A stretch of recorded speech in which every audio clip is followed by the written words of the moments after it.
शायद कुछ लोगों की इतनी बैंक्रप्सी है कि वो पॉलिटिकल नैरेटिव गढ़ नहीं पा रहे हैं। आइडियोलॉजी पर, विजन पर, डेवलपमेंट के प्रोग्राम्स पर, उस पर कोई बात करे तो उसका एक वैल्यू है। जब वो कुछ नहीं होता है तो फिर ऐसी बातें करनी पड़ती है जो किसी भी देशवासी को अपमानित करती है। और उनको अंदाज नहीं है कि इसका नुकसान देश में बंगाली समाज को भी होता है। ये कभी नहीं करना चाहिए। इस देश का किसी भी कोने में रहने वाला व्यक्ति, उसके प्रति हमारा वही भाव होना चाहिए।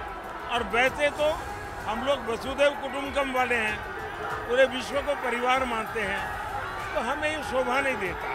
प्रधानमंत्री जी, मैं संदेश खाली से हाल ही में होके आई हूँ और वहाँ पे मैंने बहुत सारी महिलाओं से बात करने की कोशिश की, लेकिन वो कुछ सहमे हुए हैं। उनको उम्मीद है कि वोट से शायद उनको वो मौका मिलेगा बोलने का। आप नारी शक्ति पे बहुत जोर डालते हैं, संदेश खाली को लेके आपको क्या कहना है? मैं बताता हूँ।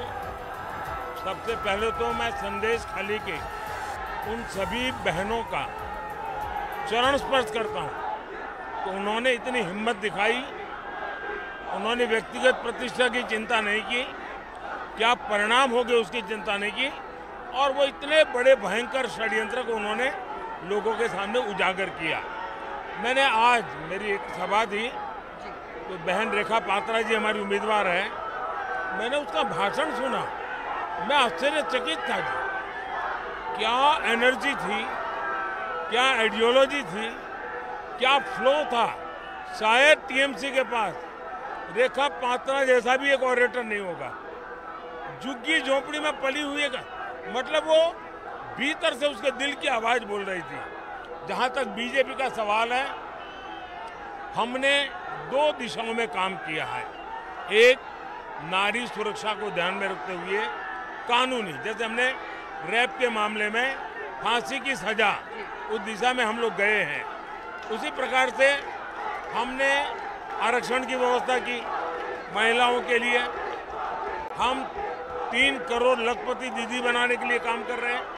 हमने घर की मालकिन महिलाओं को बनाया।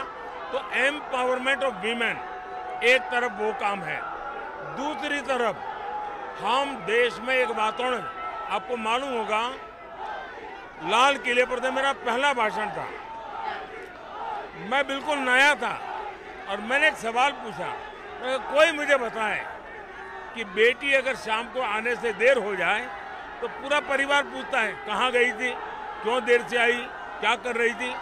लेकिन बेटा अगर रात को 11 बजे भी आ जाए तो माँ पूछती, बेटा खाना खाया ना। ये क्यों? ये लाल किले से मैंने बोला था, क्योंकि मैं मानता हूँ हमारी सामाजिक मनस्थिति में भी ये बदलाव लाना जरूरी है और मैं कोशिश कर रहा हूँ। और मुझे विश्वास है कि बंगाल की महिलाओं के मन में ये जो एक असुरक्षा का भाव है, ये सबसे बड़ा चिंता का विषय है। हमारी कोशिश रहेगी कि हम उस दिशा में कानून का उपयोग, स्टेट गवर्नमेंट को समझा करके या डायरेक्ट अफसरों से बात करके कोई न कोई रास्ता खोजना पड़ेगा। बांग्ला विरोधी मोदी भी आपको कहा जाता है। मैं बात कर रही हूँ ओबीसी, कोलकाता हाईकोर्ट का जो ऑर्डर है, उस पे आपको क्या कहना है ममता बनर्जी? ये बहुत ही महत्वपूर्ण मुद्दा है, ये किसी के विरोध में नहीं है। भारत की संविधान सभा ने आरक्षण किसको मिले उसकी बड़ी चर्चा की थी और भारत के बाबा साहब आम्बेडकर कहो, डॉक्टर राजेंद्र बाबू कहो, पंडित नेहरू कहो, सबने सहमति से तय किया कि धर्म के आधार पर एक बार देश बंट गया, अब धर्म के आधार पर देश के टुकड़े नहीं होने चाहिए। और उसी में से आया धर्म के नाम पे आरक्षण नहीं होना चाहिए। अब इन्होंने क्या किया, मुसलमानों को आरक्षण वोट बैंक के लिए, राहुल गांधी भी यही कहते हैं। ये आंध्र ने भी किया, कर्नाटका ने किया, लेकिन अदालतों ने इसको बना कर दिया, बयान नहीं कर सकते हो। तो इन्होंने पिछले दरवाजे से रातों रात मुस्लिम समाज के अलग अलग समुदायों को ओबीसी बना दिया और ओबीसी का जो हक था उसको लूट लिया, डाका डाल दिया। मैं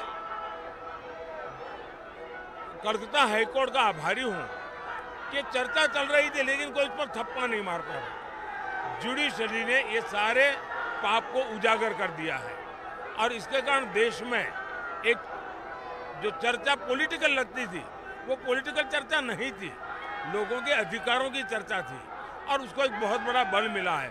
और इसके कारण बौखला करके अदालत को गाली देना, जजेस को गाली देना, ये तरीका शोभा नहीं देता है।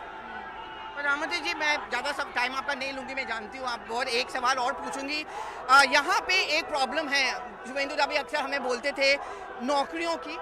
गूगल, अमेजॉन जैसे बड़े इन्वेस्टमेंट कंपनी यहाँ दुकान नहीं खोलना चाहते हैं। बहुत युवाओं ने मुझे ये कहा है। आपका एक सपना है, आपने कहा एक इंटरव्यू में कि तीसरे कार्यकाल में आप इन पे जोर देंगे।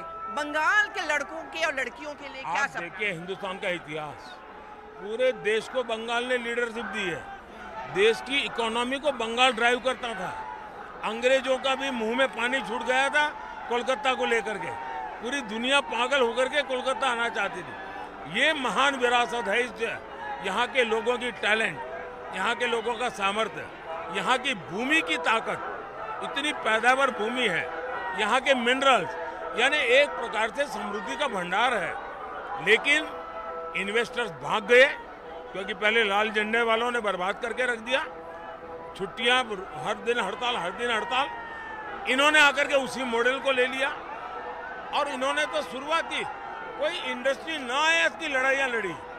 आज एक तरफ आपने इंडस्ट्रियों को भगाया, अब इन्वेस्टर समिट कर रही हो तो किसी के गले नहीं उतरता है कि घर आई हुई इंडस्ट्री को आपने लात मार करके भगा दिया।